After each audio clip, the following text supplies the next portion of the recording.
And welcome back to Asset Guide YouTube channel. आज की इस वीडियो में हम स्पेशल अनाउंसमेंट की बात करेंगे जो कि अभी न्यूज़लेटर के माध्यम से आया है, यानी कि कंपनी का ऑफिशियल मेल है। तो यहाँ पर ये सबसे पहले तो हम बात कर लेते हैं कि इसमें क्या चीज़ें कवर की गई हैं। तो यहाँ पर सबसे पहले जो बात हुई है वो हुई है पब्लिक ब्लॉकचेन की। तो आप यहाँ पर पब्लिक ब्लॉकचेन से रिलेटेड चीज़ें देख पाएंगे। दूसरा यहाँ पर जो बात हुई है कि अकाउंट डिप्लॉयमेंट करने के लिए जो 25 यूरो की फ़ीस लग रही है, और अगर किसी के 10 अकाउंट है तो वहाँ पर जो फ़ीस लग रही है वो 250 यूरो की लग रही है। तो उससे रिलेटेड अपडेट है कि आप एक कर सकते हैं या ज़्यादा। इसके बाद में यहाँ पर जो है अकाउंट में कॉइन ट्रांसफ़र की बात की गई है, कॉइन ट्रांसफ़र की। और ये कॉइन ट्रांसफ़र की भी कुछ इस तरीके से की गई है कि जैसे कि आपका ये पुराना सिस्टम है, ये नया सिस्टम है।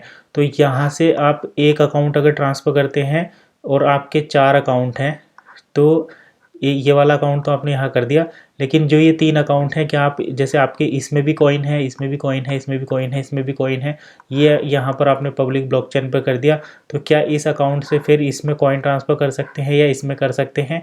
तो वो सारी चीज़ें आज इस न्यूज़लेटर में की गई हैं। साथ ही साथ ये भी यहाँ पर है कि पेमेंट किस तरीके से करना है। अगर जैसे आपका जो वन लाइफ वैलेट है उसमें अगर कैश वैलेट में बैलेंस नहीं है, ज़ीरो है, तो किस तरीके से आप यहाँ पर पेमेंट ऐड कर सकते हैं डिप्लॉय करने के लिए। तो वो सारी चीज़ें आज हम यहाँ पर देखेंगे। चलिए एक एक करके मैं सब चीज़ें बताता हूँ।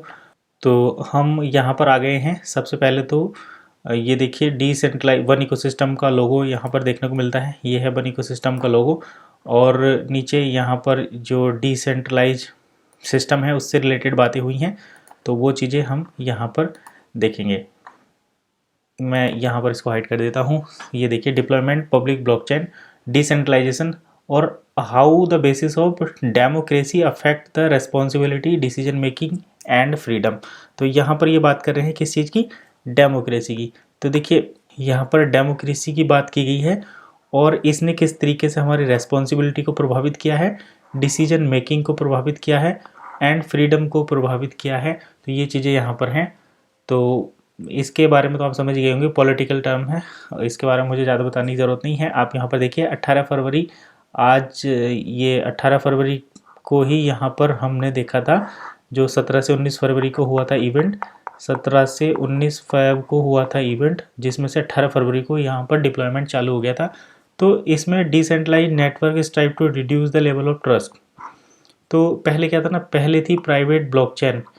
प्राइवेट ब्लॉकचेन होने की वजह से लोगों को ट्रस्ट नहीं होता था कि भाई हम जब देख ही नहीं पा रहे तो ब्लॉकचेन है नहीं है, ये सवाल एक उठता था। तो उस चीज़ को आंसर करने के लिए यहाँ पर प्राइवेट ब्लॉकचेन से पब्लिक ब्लॉकचेन में ट्रांसफ़र किया जा रहा है। Another and later deter their ability to exert authority और कंट्रोल ओवर द अनोदर। और यहाँ पर देखिए कुछ और चीज़ें भी हैं, वो भी मैं बता देता हूँ। तो पहला तो ये हो गया कि यहाँ पर डिसेंट्रलाइज नेटवर्क पर भरोसा कम होता था लोगों को, इसलिए यहाँ पर ये पब्लिक किया गया है। यानी पहला हम यहाँ पर पॉइंट देख रहे हैं कि प्राइवेट ब्लॉकचेन से पब्लिक ब्लॉकचेन पर क्यों आए। तो डिसेंट्रलाइज पर जो है ज़्यादा रिलायबल लोग रहते हैं, इसीलिए यहाँ पर ये डिसेंट्रलाइज एक्सचेंज का जो फीचर है वो बना है। अथॉरिटी और control over the another ways to degrade the functionality of the network. और यहाँ पर डिग्रेड भी करते थे इस चीज़ को कि फंक्शनैलिटी ऑफ द नेटवर्क। आप यहाँ पर समझिए, मैं और यहाँ पर मेन पॉइंट पर लेकर चलता हूँ आपको। तो सबसे पहले यहाँ पर देखिए, ये I guess since the beginning of blockchain technology people have debate public versus private blockchain. तो देखिए जो हम बात कर रहे थे कि जब से ब्लॉकचेन आई है तब से प्राइवेट और पब्लिक ब्लॉकचेन पर भी बात हो रही है। Knowing the significant difference between these two essential in enterprises environment. तो enterprises environment public and private blockchain examples play a massive role in companies looking for the perfect blockchain type for their solution। तो public private पर अलग अलग discussion होते हैं, debate चलती रहती हैं, और पब्लिक और प्राइवेट ब्लॉकचेन में से कौन सी बेटर है, ये जो है यहाँ पर एंटरप्राइजेज एनवायरनमेंट के हिसाब से उनको सेलेक्ट किया जाता है। यहाँ पर ये है। आगे चलते हैं और मेन पॉइंट पर आते हैं, हिस्टोरिकल फैक्ट क्या कहते हैं इसके बारे में। अगर आपको हिस्टोरिकल ये चीज़ें नहीं देखनी इतनी डिटेल में, तो आप वीडियो को थोड़ा सा स्किप करके आगे भी देख सकते हैं, जहाँ पर मेन इंपॉर्टेंट पॉइंट हुई है। तो देखिए यहाँ पर है, since since the establishment one has used A private blockchain, जब से वन को बनाया गया है तब से इसकी एक इस पर मतलब वन कोई इनिशियली एक प्राइवेट ब्लॉकचेन रखता था। A private blockchain is particular type of blockchain where only a single organisation had authority. Private blockchain में केवल एक ऑर्गेनाइजेशन के पास अथॉरिटी थी ओवर द नेटवर्क के ऊपर, so it means it not open for the public to join. तो जब एक ऑर्गेनाइजेशन के पास अथॉरिटी थी उस टाइम पर पब्लिक इसको ज्वाइन नहीं कर सकती थी, उनको एजुकेशन पैकेज के थ्रू जाना पड़ता था। And we do not doubt the benefit of private blockchain, और प्राइवेट ब्लॉकचेन के बहुत सारे बेनिफिट हैं, इसमें कोई डाउट नहीं है। हाई सिक्योर है, इफ़िशियंसी भी काफ़ी अच्छी है, कंप्लीट प्राइवेसी है, लो फीस है। तो ये बेनिफिट तो प्राइवेट ब्लॉकचेन के थे जिनका हम यहाँ पर बात कर रहे थे। तो यहाँ पर हिस्टोरिकल फैक्ट के हिसाब से हम यहाँ पर पब्लिक वर्सेस प्राइवेट का यहाँ पर एनालिसिस कर रहे हैं। Public versus private, public versus private का यहाँ पर एनालिसिस हो रहा है। तो ये हमने देखा। On the other hand A public blockchain network is one of anyone can join, और पब्लिक नेटवर्क ऐसा है जिसको हर कोई ज्वाइन कर सकता है जब भी चाहें। देयर आर नो रिस्ट्रिक्शन, कोई रेस्ट्रिक्शन नहीं है। When it comes to participation, जब आप पार्टिसिपेट करना चाहते हैं तो यहाँ पर कोई रेस्ट्रिक्शन नहीं है। More so anyone can see the ledger, हर कोई ब्लॉकचेन को देख सकता है। लेजर यहाँ पर ब्लॉकचेन से रिलेटेड ही है। And participate in consequence process, तो कोई भी इसकी जो एल्गोरिथम है, माइनिंग है, उसमें यहाँ पर पार्टिसिपेट कर सकता है। तो ये है पब्लिक ब्लॉकचेन की सबसे बड़ी खास बात कि इसको कोई भी देख सकता है, कोई भी इसको ज्वाइन कर सकता है, और जो प्रोसेस चलते हैं माइनिंग के उसमें पार्टिसिपेट कर सकता है। The best part about public blockchain is that it ensure all the participants have equal rights no matter what. Public blockchain में सभी को बराबर का अधिकार होता है। पीपल कैन ज्वाइन, पार्टिसिपेट, लोग ज्वाइन कर सकते हैं और एल्गोरिथम को सॉल्व करने में उसमें पार्टिसिपेट कर सकते हैं।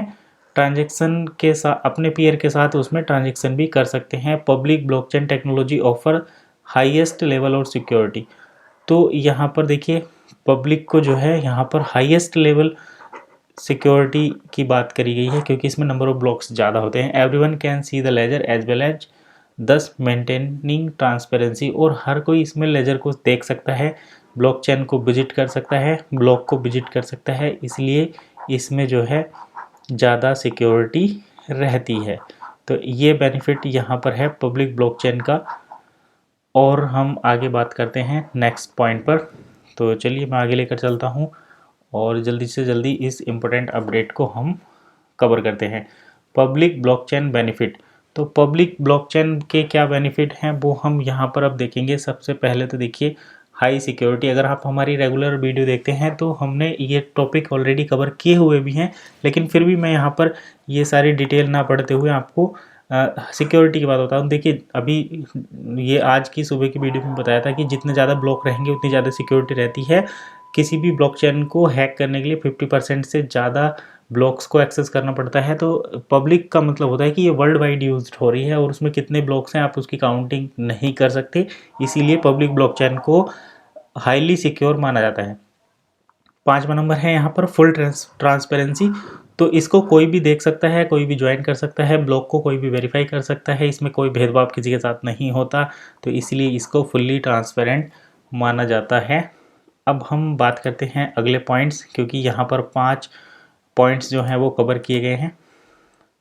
तो जो दूसरा पॉइंट है उसमें ओपन इन्वायरमेंट है, और ओपन इन्वायरमेंट की अगर हम बात करें तो देखिए ओपन इन्वायरमेंट होता है कि इसको ब्लॉकचेन को कोई भी सभी के लिए ओपन है, कोई भी यहाँ पर इसको देख सकता है, कोई भी माइनिंग के प्रोसेस में पार्टिसिपेट कर सकता है, जो भी हमने बात करी। दूसरा ये कि ये इम्यूटेबल है। इम्यूटेबल का मतलब होता है कि जो एक बार इसमें इसके लेजर में जो चीज़ रिकॉर्ड हो गई उसको दोबारा से जो है एडिट नहीं किया जा सकता, हटाया नहीं जा सकता। यानी कि आपने अगर किसी को ट्रांसफ़र कर दिए कॉइन तो वो ट्रांसफ़र हो गए, अब वो किसके पास गए ये नहीं पता कर सकते हैं। तो इस तरीके से यहाँ पर ये कम्प्लीटली इम्यूटेबल है और इसको जो है दोबारा से चेंज नहीं करा जा सकता। नेक्स्ट पॉइंट पर हम बात करते हैं, मैं इसको जल्दी जल्दी कवर कर रहा हूँ। अगर आपको ये डिटेल में इनकी जानकारी चाहिए, ये जो डिटेल है इसकी अगर आपको जानकारी चाहिए तो आप कमेंट करिए, मैं छोटे छोटे पार्ट्स में वीडियो बनाऊँगा जिससे आपको ये सारी चीज़ें समझ में आ जाए। हालाँकि मोटा मोटी मैं यहाँ पर कवर कर ही रहा हूँ। तो देखिए अगला पॉइंट है हमारा एनोनिमस नेचर और फुल यूज़र इन्वायरमेंट। तो इस पॉइंट का देखिए सबसे पहली बात तो ये है कि अभी जब हम अपना 1 कॉइन ट्रांसफ़र कर रहे थे ना एक वैलेट से दूसरे वैलेट तक, तो हम ये पता चल रहा था कि ये जैसे #1111 कुछ करके ABCD करके यूज़र नेम थे, तो हमें पता था कि हम इससे इधर को भेज रहे हैं। अगर कोई दिक्कत होती थी तो हम सपोर्ट पर बात करते थे और वो हमारे कॉइन को ट्रैक करते थे। लेकिन जब हम पब्लिक ब्लॉकचेन पर करते हैं तो हमें यहाँ पर 12-13 डिजिट का इतना बड़ा कोड मिलता है, एड्रेस जिसको बोलते हैं, और यहाँ से हम दूसरे पर ट्रांसफ़र करते हैं। तो यहाँ पर कोई भी पता नहीं रहता है कि किसको सेंड कर रहे हैं, कौन सेंड कर रहा है। तो ये कम्प्लीटली अननोन लोग होते हैं। तो ये इसकी पब्लिक ब्लॉकचेन की नेचर ये है। साथ में फुल यूज़र एम्पावरमेंट।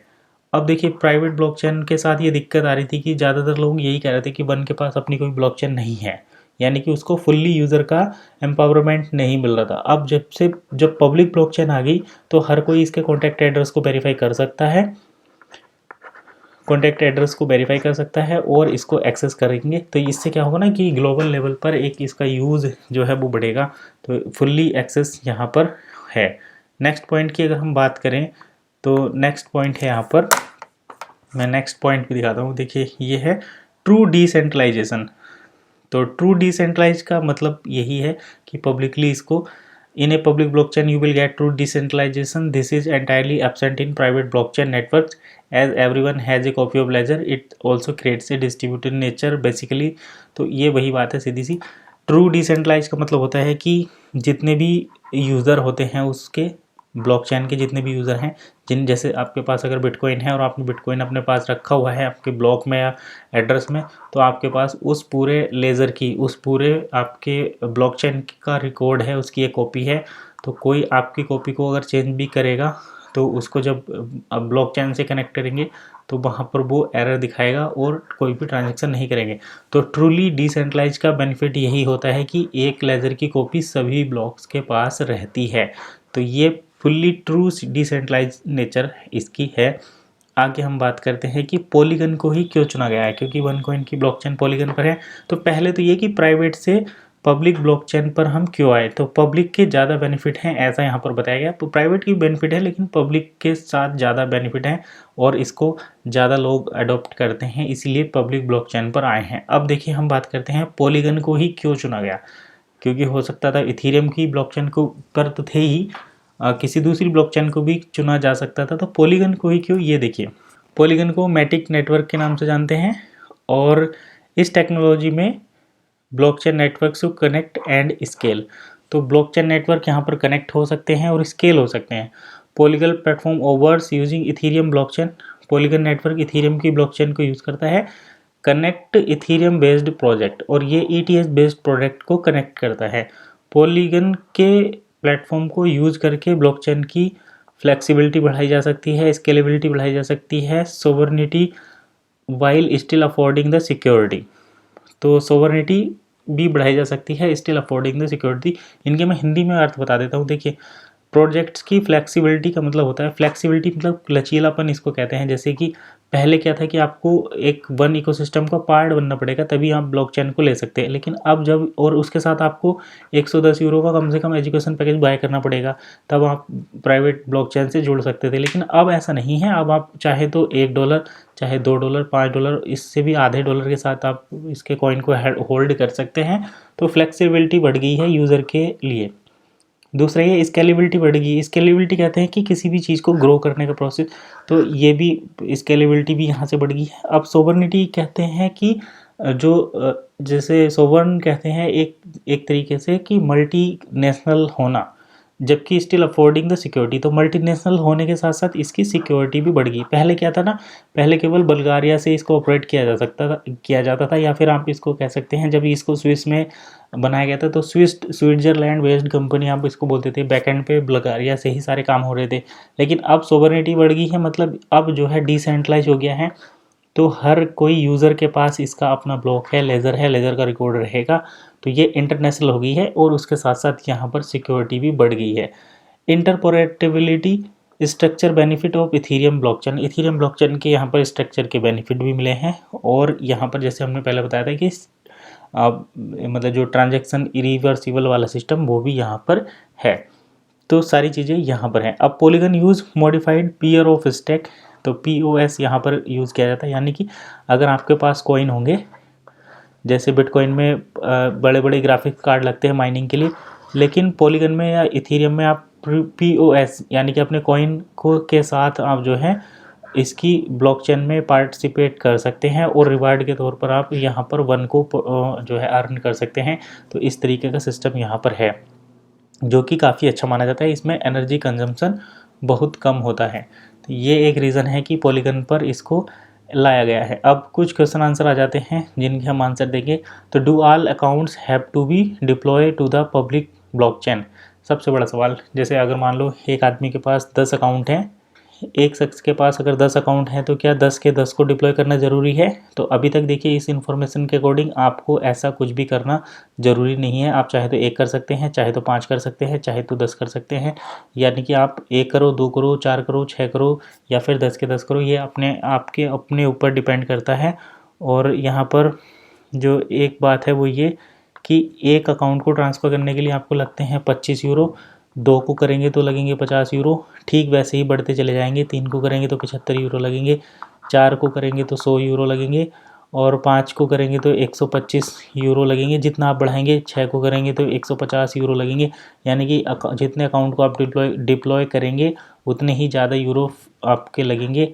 और इसमें टाइम टेकिंग प्रोसेस है, ये काफ़ी लेंदी प्रोसेस है, काफ़ी डिफ़िकल्ट प्रोसेस है। एक ब्लॉकचेन से दूसरी ब्लॉकचेन पर ट्रांसफ़र करना, ETH से पॉलीगन पर जाना, ये काफ़ी टफ प्रोसेस है और इसमें टाइम टेकिंग प्रोसेस है। इसलिए यहाँ पर लगभग 158 डेज़, जो कि होता है लगभग 5 मंथ्स का टाइम यहाँ पर रखा गया है। और इस 5 महीने के अंदर जो है आपको धीरे धीरे करके अपने अकाउंट्स को वहाँ पर लेकर जाना है। अब देखिए एक और चीज़ यहाँ पर है, be highly recommend you consider your choice carefully. तो यहाँ पर ये कह रहे हैं कि आपको अपनी चॉइस केयरफुली करनी है, यानी कि आपको अपने ऑल अकाउंट को जो है वहाँ पर डिप्लॉय करना कंपलसरी नहीं है। आप चाहे तो 1 कर सकते हैं या फिर 2 कर सकते हैं, जितने आप चाहे कर सकते हैं, लेकिन सभी को करना कंपलसरी नहीं है। आप अपनी चॉइस से कर सकते हैं। बिकॉज योर नेटवर्क डेवलपमेंट में suffer if you do not migrate all your account. तो अगर आप अपने सभी अकाउंट को माइग्रेट नहीं करेंगे तो आपका योर नेटवर्क डिप्लॉयमेंट में सफ़र, तो आपका नेटवर्क डिप्लॉयमेंट जो है वो थोड़ा सा सफ़र कर सकता है। तो जैसे मान लो आपके 5 अकाउंट हैं, एक में 100 कॉइन है, एक में जो है 50 कॉइन है, एक में जो है 0 कॉइन है, एक में जो है 5 कॉइन है। तो आप क्या करेंगे कि ये 5 कॉइन पहले यहाँ पर ट्रांसफ़र कर लो और फिर ये 55 कॉइन यहाँ पर, यानी कि 155 यहाँ पर एक ही अकाउंट पर ट्रांसफ़र करके उसको डिप्लॉय कर लो। तो इससे क्या होगा, जब आप 155 एक पर ही कर लेंगे तो आपकी यहाँ पर 75 यूरो की फ़ीस बच जाएगी और आपको जो है एक ही ब्लॉकचेन के साथ आप उस पर डिप्लॉय हो जाएंगे। तो ये एक प्रोसेस है, ये एक तरीका है। यहाँ पर कंपनी ने ये स्पष्ट कर दिया है कि आप ऐसे भी कर सकते हैं। आगे bear in mind that you will always have to access each account and wallet. तो अभी बन लाइफ पर जो है और नया जो बन जाएगा, न्यू जो बनेगा वो भी, तो आप सभी को एक्सेस कर पाएंगे। यानी कि पुराना जो बन इकोसिस्टम है उसको भी एक्सेस करेंगे, जो नया वाला है उसको भी एक्सेस करेंगे। लेकिन जब आप नए वाले पर आ जाएंगे तो पुराने वाले से नए वाले पर कॉइन ट्रांसफ़र नहीं कर सकते, पुराने के पुराने पे ट्रांसफ़र करेंगे और इधर से इधर को आ जाएंगे। यहाँ पर आपके अगर 2 अकाउंट है तो 2 के 2 पे आपस में ट्रांसफ़र कर सकते हैं। यानी कि ओल्ड अकाउंट से न्यू अकाउंट पर ट्रांसफ़र केवल डिप्लॉय कर सकते हैं, कॉइन ट्रांसफ़र नहीं कर सकते। कॉइन ट्रांसफ़र होंगे ओल्ड टू ओल्ड पर और न्यू टू न्यू पर। तो इन दोनों में आपस में कॉइन ट्रांसफ़र कर सकते हैं, इन दोनों में कर सकते हैं, लेकिन इसमें और इसमें नहीं कर सकते। तो ये बात आपको बिल्कुल भी ध्यान में रखना है। यानी कि जितने भी कॉइन वगैरह सब ट्रांसफ़र करने हैं वो पहले ही कर लो, नए वाले पर जाकर आप उसको ट्रांसफ़र नहीं कर सकते। हालांकि यहाँ पर जो मैं न्यू टू न्यू की बात बता रहा हूँ, यहाँ पर आपको स्वैप करना पड़ेगा। आगे का प्रोसेस जब आएगा तभी बताएंगे। अभी फ़िलहाल की बात यह है कि आप ओल्ड अकाउंट से न्यू अकाउंट पर जो डिप्लॉय हो चुका है केवल उस पर तो आप प्रोसेस कर सकते हैं, लेकिन ओल्ड से न्यू पर जो कि अनडिप्लॉय से इस पर कॉइन ट्रांसफ़र नहीं कर सकते। तो अगर आपके 2 अकाउंट हैं और आपको यहाँ पर डिप्लॉय करना है एक नए अकाउंट पर, तो सबसे पहले यहीं पर कॉइन ट्रांसफ़र कर लें, उसके बाद यहाँ पर डिप्लॉय करें, जिससे कि बाद में अगर मान लो आपने यहाँ पर 2 अकाउंट हैं, एक में है 100 कॉइन, एक में है 50 कॉइन, 100 वाला आपने यहाँ पर डिप्लॉय कर लिया, तो आप ये 50 कॉइन अब यहाँ से इधर ट्रांसफ़र नहीं कर सकते। इस चीज़ का आप ध्यान रखना, इसलिए पहले यहाँ पर ट्रांसफ़र करके एक को ही डिप्लॉय कर सकते हैं, ये एक प्रोसेस है। तो चलिए आगे देखते हैं नेक्स्ट पॉइंट क्या है। आई होप सारी चीज़ें क्लियर हो रही होंगी धीरे धीरे। कुछ डाउट है तो वीडियो के नीचे कमेंट कर सकते हैं। दूसरा ये why do IMA have to pay fees. अब देखिए ये भी यहाँ पर एक रीज़न आ गया कि फ़ीस क्यों आपको पे करनी है। तो यहाँ पर देखिए ये है ETH की ब्लॉकचेन, इथेरियम की प्राइवेट ब्लॉकचेन, और ये है पॉलीगन ब्लॉकचेन। तो पहले क्या था कि हम इथेरियम की प्राइवेट ब्लॉकचेन पर थे, यानी कि हम प्राइवेट ब्लॉकचेन पर पहले से ही अवेलेबल थे, तो हमें यहाँ पर अपने कॉइन को ट्रांसफ़र करने के लिए कुछ भी फीस नहीं देनी पड़ी। लेकिन अब हम ETH से पॉलीगन पर जा रहे हैं, तो यहाँ पर हमें फ़ीस लग रही है जिसकी कॉस्ट है 25 यूरो। तो ये joining a public blockchain is not free. तो पब्लिक ब्लॉकचेन को ज्वाइन करना फ्री नहीं है।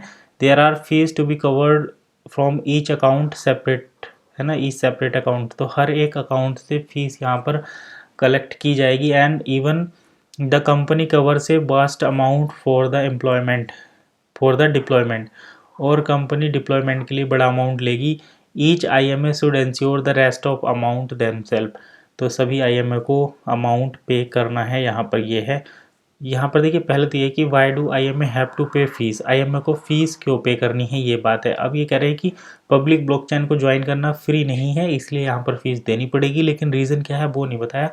यहाँ पर आप मान सकते हैं कि कंपनी अर्निंग कर रही है, क्योंकि ब्लॉकचेन के डेवलपमेंट में कुछ खर्च आया होगा, या फिर जो एक्सपर्ट हायर करे गए थे उनका पेमेंट देना होगा, या फिर ब्लॉकचेन की डेवलपमेंट कॉस्ट देनी होगी, या कुछ भी हो सकता है, उसके लिए यहाँ पर फ़ीस ली जा रही है। और जो भी नए पब्लिक ब्लॉकचेन का बेनिफिट लेंगे उन सभी को फ़ीस पे करनी है, ऐसा यहाँ पर है। अभी कह रहे हैं कैन आई पे विद वन। तो ये कह रहे हैं कि क्या हम वन से फ़ीस को पेमेंट कर सकते हैं। कई यूज़र्स का हमारी वीडियो पर भी कमेंट था कि वन से पेमेंट कर सकते हैं नहीं, तो यहाँ पर है नहीं, वन से आप कोई पेमेंट नहीं कर सकते, क्योंकि वन का एक अलग कंसेप्ट है, उसको अलग कंसेप्ट के लिए डिज़ाइन किया गया था, और इस वीडियो में भी यही है। Unfortunately this specific type of fees can not be covered with one. तो यहाँ पर कह रहे हैं कि वन से आप इस फीस को कवर नहीं कर सकते हैं, ड्यू टू इट्स नेचर, यानी कि वन की नेचर ही कुछ इस टाइप की है कि आप इसको यूज़ नहीं कर सकते। For deployment of one wallet the payment itself can not be made with one. तो वन के डिप्लॉयमेंट के लिए वन से आप पेमेंट नहीं कर सकते हैं, यहाँ पर ये क्लियर हो गया। तो जिनके भी डाउट थे कि क्या हम वन कॉइन से फ़ीस पे कर सकते हैं, उनके लिए आंसर है नहीं, वन कॉइन से आप डिप्लॉयमेंट की फ़ीस नहीं पे कर सकते हैं। Next question, how can I पे माई फीस। तो यहाँ पर देखिए सीधी सी बात है, आपके दो बैलेट हैं, एक बैलेट तो है कैश बैलेट और एक है रिज़र्व कैश बैलेट।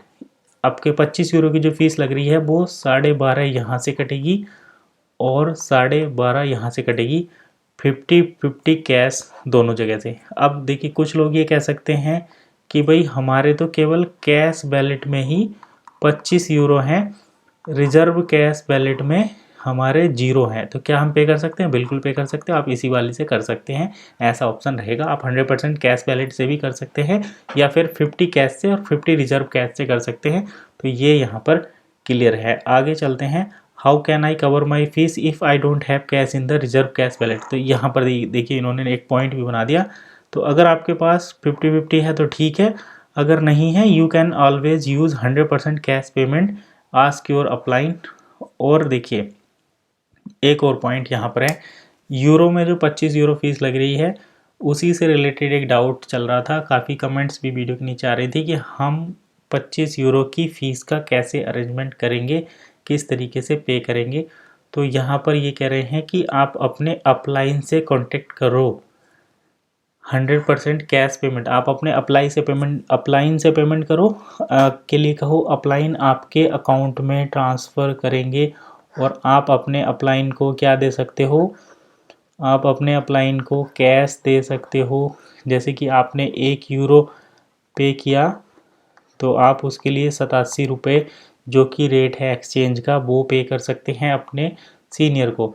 अब आपका सीनियर अगर आपसे एक यूरो के लिए आपका सीनियर अगर आपसे एक यूरो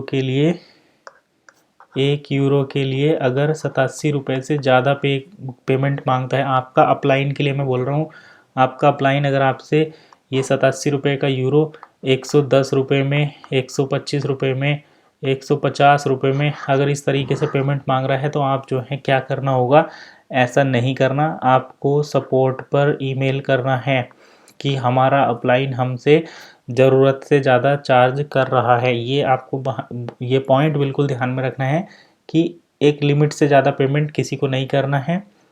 अगर कोई आपके लिए हेल्प, आपकी जैसे ना तो कोई आपकी अपलाइन है, ना ही कोई वो लीडर है, अगर इस टाइप के लोग आपसे 10-5 रुपये एक्स्ट्रा मांगते हैं तो वो बात ठीक है, क्योंकि आप ना तो आपका बिज़नेस उन लोगों को जा रहा है, ना ही वो किसी चीज़ को रिप्रेजेंट करते हैं। तो वो आपसे अगर पैसे ज़्यादा ले, तो ये बात तो एक बार को हम मान भी सकते हैं कि वो आपके लिए एफर्ट कर रहे हैं। लेकिन आपके जो अपलाइन हैं या जो कंपनी के लीडर हैं, ऑफिशियल लीडर, उनकी ये रेस्पॉन्सिबिलिटी बनती है कि वो यूरो सेम रेट में प्रोवाइड कराएं। लेकिन यहाँ पर क्या होता है ना, इन्फॉर्मेशन तो लोग देते नहीं हैं, इन्फॉर्मेशन नहीं देंगे, लेकिन जैसे ही कोई अपॉर्चुनिटी आएगी तो वो यहाँ पर अपनी कमाई करने निकल जाते हैं। और एक मतलब यहाँ पर जो मतलब जैसे 10 रुपये अगर किसी चीज़ के लिए चाहिए, तो यहाँ पर 12-15 रुपये वो लेने शुरू कर देते हैं।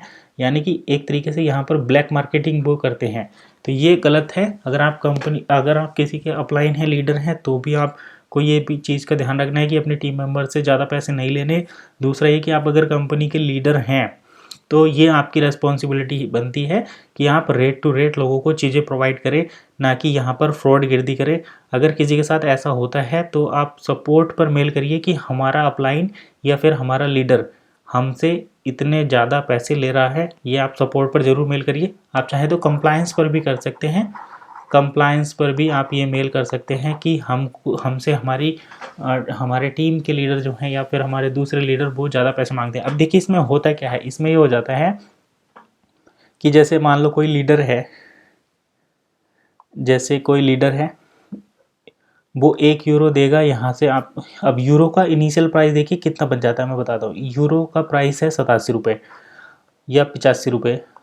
एक्सचेंज का रेट थोड़ा बहुत ऊपर नीचे होता रहता है, तो 87 या 85 रुपये है। अब आपका जो एक लीडर है, कंपनी का लीडर है, वो कह रहा है कि मैं 110 में दूंगा।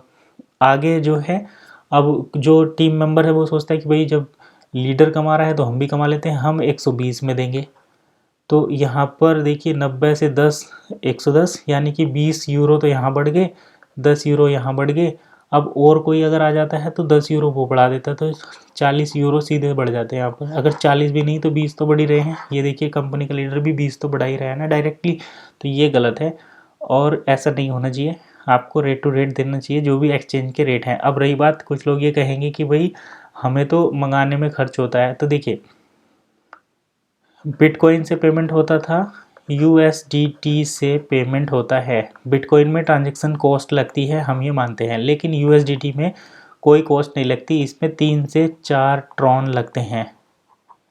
तो 4 ट्रॉन का अगर 10 रुपये भी प्राइस है तो केवल 40 रुपये प्राइस बैठता है। यानी कि अगर आप 25 यूरो मंगा रहे हैं तो यहाँ पर 40 रुपये आपके एक्स्ट्रा लग रहे हैं। तो 40 रुपये के चक्कर में आप कितना ले रहे हैं भाई, 25 पर एक पर 20 ले रहे हैं, तो 25 पर कितने, लगभग 250 रुपये एक्स्ट्रा हो गए। तो इतने क्यों ज़्यादा मतलब चार्ज कर रहे हैं, तो ये एक गलत चीज़ है। इस वीडियो को भी शेयर करो ताकि सभी लोगों को पता चले कि भाई इतने रुपए में मिलता है, आप इतने में क्यों दे रहे हैं। अगर हाँ, कोई आपकी ना तो कोई टीम लीडर है, ना कोई लीडर है, ना कोई आपका वो अपलाइन है, तब वो चार्ज करता है तो उसका बनता भी है, उसको वो ले सकता है। क्यों? क्योंकि वो आपके लिए एफर्ट कर रहा है, वो आपके लिए एफर्ट कर रहा है, आपको प्रोवाइड कर रहा है। लेकिन जब आपका लीडर है, अगर आपका लीडर है, कंपनी का लीडर है, या फिर वो कंपनी का आपका अपलाइन है, तो उसने ऑलरेडी आपसे कमीशन जो है अर्न किया है जब उन्होंने ज्वाइन करा था आपकी टीम के नीचे। तो वहाँ पर उनका ये ज़्यादा पैसे लेना जायज़ नहीं बनता। उन्हें आप ऑलरेडी 1-2 हज़ार रुपये दे चुके हैं, तो अब आप उनको ज़्यादा पैसे नहीं ना दें। ठीक है, यहीं पर इसको मैं फिनिश करता हूँ, वीडियो में आगे बढ़ते हैं। As a stable and responsible partner, company has no intention to cause pressure on the network तो कंपनी नेटवर्क पर प्रेशर नहीं करना चाहती, इसलिए इसमें काफ़ी टाइम लिया गया है। और आगे से एक और चीज़ यहाँ पर है कि अब जो है जब ये पब्लिक ब्लॉकचेन हो जाएगी तो यहाँ पर गैस की कोई ज़रूरत नहीं पड़ेगी। यहाँ पर जो अभी यूरो वगैरह की ज़रूरत पड़ती थी वो नहीं पड़ेगी। यहाँ पर ये सब वन से ही हो जाएगा। आने वाले टाइम में तो ये वन से ही हो जाएगा जब पब्लिक पर डिप्लॉय हो जाएगा, पब्लिक ब्लॉकचेन पर। तो जब आप यहाँ पर कॉइन किसी को स्वैप करेंगे या ट्रांसफ़र करेंगे तो उसमें ट्रांजैक्शन के चार्जेस लगे करेंगे। तो ये चीज़ें यहाँ पर होने वाली हैं। आगे देखिए, हम छठे क्वेश्चन की तरफ बढ़ते हैं। व्हेन कैन आई पे एंड डिप्लॉय माई अकाउंट, कब पे कर सकते हैं? तो यहाँ पर 5 से 6 महीने हैं। पेमेंट तो यहाँ पर देखिए कुछ लोग पेमेंट कर भी रहे हैं तो उनका पेमेंट करने का ऑप्शन नहीं आ रहा। तो इसका मतलब ये है कि सभी कंट्री के लिए ये चीज़ें अभी अवेलेबल नहीं है। जहाँ जहाँ पर जिस एरिया के लिए अवेलेबल हो रहा है वहीं पर आप अपने अकाउंट को डिप्लॉय कर सकते हैं, कॉइन को या अकाउंट को डिप्लॉय कर सकते हैं। तो देखिए, जब आप डिप्लॉय करेंगे तो कुछ ऐसा आएगा, dear IMA we would like to inform में। इस तरीके से अगर आपके पास कोई नोटिफिकेशन आता है तो इसका मतलब समझ जाइए कि आप जो है डिप्लॉय करने के लिए रेडी हैं और आपको यहाँ पर डिप्लॉय करना चाहिए। आगे आता है, in your process your payment but deployment itself is still not active for. अगर आपके साथ ये तो आता है लेकिन जब आप पेमेंट करते हैं तो यहाँ पर कुछ इस तरीके से बनकर आता है। सपोज़ करिए कि इस तरीके से बनकर कुछ ऐसा एरर आ रहा है। तो सपोज़ करिए, ये मानिए कि अभी आपके लिए ओपन नहीं हुआ है, जैसे ही ओपन होगा आप पेमेंट कर पाएंगे। और जिनके लिए इनेबल हो चुका है तो वो पेमेंट करेंगे तो उनका यहाँ पर कुछ इस तरीके से आएगा, सक्सेस पेमेंट रिसीव्ड सक्सेस, और आपका अकाउंट जो है नए वाले एड्रेस पर डिप्लॉय हो जाएगा। आगे देखिए, प्लीज़ डू नॉट वरी, अगर आप डिप्लॉय नहीं कर पा रहे हैं तो आपको चिंता करने की ज़रूरत नहीं है, क्योंकि आपकी एरिया में, आपके रीजन में, आपके कॉन्टिनेंट में वो चीज़ें, वो फैसिलिटी अभी अवेलेबल नहीं हुई है। अपकमिंग डिप्लॉयमेंट वहाँ पर लिखा है, यानी कि डिप्लॉयमेंट अब वहाँ पर आना अभी बाकी है। जब आएगा तब वो जो है कर दिया जाएगा। ट्रांसफ़र पेंडिंग है, ट्रांसफ़र जैसे ही आएगा तभी आप उसको कर पाएंगे। तो ये चीज़ों का आपको यहाँ पर विशेष ध्यान रखना है। आगे पॉइंट पर हम चलते हैं। अगर आप पेमेंट फेल हो जाता है तो कुछ इस तरीके का एरर आएगा। एक अकाउंट का कर दिया, दूसरे का नहीं करेंगे तो कुछ इस तरीके से आएगा। बाकी पेमेंट सक्सेसफुली हो गया है तो कुछ इस तरीके से आएगा।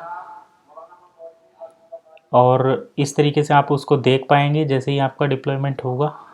After the deployment they will see 2 wallets in the already deploy account. तो ऑलरेडी डिप्लॉय अकाउंट में आप 2 कैश बैलेंस देखेंगे, total balance, available coin, booked coin, coin in mining. तो यहाँ पर वन डेप्रिसिएटेड कैश पोटेंशियल। तो पुराना वाला जो बैलेट है ना, वन इकोसिस्टम का बैलेट, वो भी रहेगा। और जब यहाँ से आप कुछ डिप्लॉय कर देंगे तो यहाँ पर 2 वैलेट के ऑप्शन आएंगे जिनको आप चेक कर पाएंगे। आने वाले टाइम में जब ये चीज़ें पब्लिकली सबके लिए हो जाएंगी तो इसकी वीडियो बनाकर हम इसमें डिटेल में चीज़ें दिखाएंगे।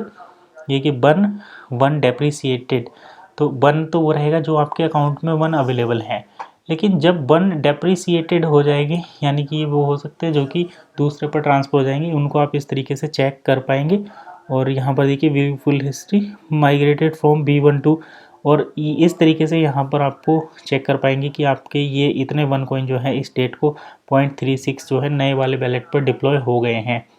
तो ये आप इस तरीके से चेक कर सकते हैं। तो यही था इन्फॉर्मेशन, और ये इसके राइट्स जो हैं रिजर्व्ड हैं marketing@buniecosystem.eu के। तो आज की इस वीडियो में बस इतना ही। वीडियो काफ़ी लंबी हो गई है, यहीं पर इसको बाइंड अप करते हैं। कुछ डाउट रह गया है तो वीडियो के नीचे कमेंट करिए। कुछ और जानकारी डिटेल में लेनी है तो भी आप कमेंट कर सकते हैं। तो आज की इस वीडियो में बस इतना ही। मिलते हैं नेक्स्ट वीडियो में नई इन्फॉर्मेशन के साथ। तब तक के लिए कीप वॉचिंग एसेट गाइड।